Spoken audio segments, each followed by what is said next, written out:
A tourist balloon brought an Olympic ring of fire into a blustery sky, and vocalist Celine Dion belted from the Eiffel pinnacle as Paris started off its most memorable Summer Olympics in a century Friday, with a foredrawn-out, decide-breaking opening function that spread out along the Seine stream.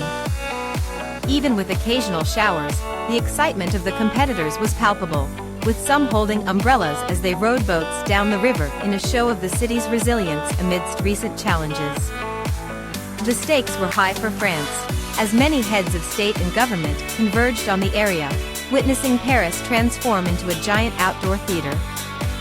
Landmarks like the Louvre Museum became stages for artists, singers, and other performers, setting the scene for a truly unforgettable Olympic experience. The weather conditions at the show created some odd scenes, with a stoic musician playing on despite puddles forming on his piano. A breakdancer skillfully flipped on the rain-soaked stage, while some competitors in colorful shirts seemed more ready for the beach than the rain. Organizers had to cancel certain parts of the show due to safety concerns. Despite the challenging circumstances, Paris delivered a spectacular Olympic send-off, complete with lively can-can dancers and a comedic short film featuring Zinedine Zidane. Lady Gaga performed in French, surrounded by dancers in pink feathered costumes, giving off a retro supper club vibe. The Eiffel Tower was adorned with tufts of red, white, and blue smoke as Celine Dion sang in a pre-recorded segment. The service celebrated ladies, including 10 brilliant sculptures of female trailblazers that rose from Paris Games intend to be the first with equivalent quantities of people contending. The rambling occasion gave coordinators greater groups to move, arrange and defend than past Olympic services in arenas. Large number of competitors on 85 boats began the 6-kilometer, almost 4-mile, march on the Seine by getting through draperies of water flowing down from Austerlitz extension. The streaming waters were a wink at the wellsprings of Versailles royal residence, the setting for Olympic equestrian contests.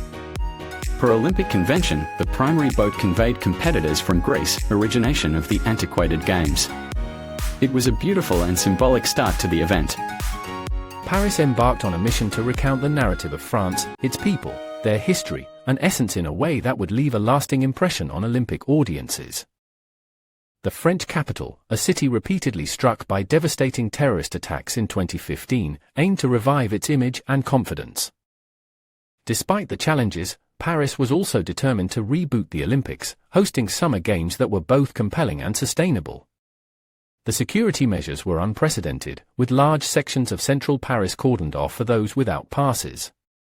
The city's iconic landmarks were transformed into venues for Olympic events, such as Concorde Square, where the French revolutionaries once executed the royal family, now hosting skating and other games.